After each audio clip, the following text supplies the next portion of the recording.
کائنات کی سب سے بڑی ہستی کی جب ظاہری ولادت ہوئی تو ایسے امور رونما ہوئے جو حیرت انگیز ہیں۔ آپ کی والدہ ماجدہ کو بار حمل محسوس نہیں ہوا اور ولادت کے وقت کثافتوں سے پاک تھی۔ آپ مختون اور ناف بریدہ تھے۔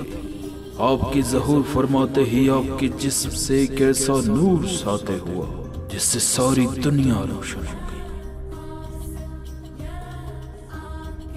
آپ نے دنیا میں آتے ہی دونوں ہاتھوں کو زمین پر ٹیک کر سجدہ خالق ادا کیا، پھر آسمان کی طرف سر بلند کر کے تکبیر کی اور لا الہ الا اللہ انا رسول اللہ زبان پر جاری کیا۔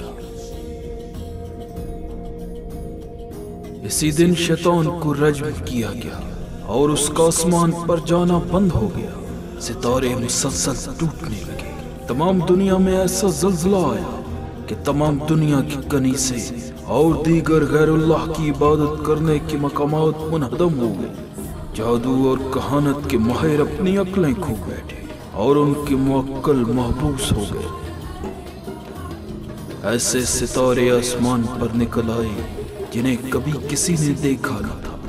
ساوا کی وہ جھیل جس کی پرستش کی جاتی تھی جو کاشان میں ہے وہ خشک ہو گئی۔ وادی سماوا جو شام میں ہے اور 1000 سال سے خشک پڑی تھی اس میں پانی جاری ہو گیا۔ دجلہ میں اس قدر طغیانی ہوئی کہ اس کا پانی تمام علاقوں میں پھیل گیا۔ محلے کسرا میں پانی بھر گیا اور ایسا زلزلہ آیا کہ ایوان کسرا کی 14 کنگرے زمین پر گر گئے اور تاکہ کسرا شگافتہ ہو گیا اور فارس کی وہ آگ جو 1000 سال سے مسلسل روشن تھی فوراً بجھ گئی۔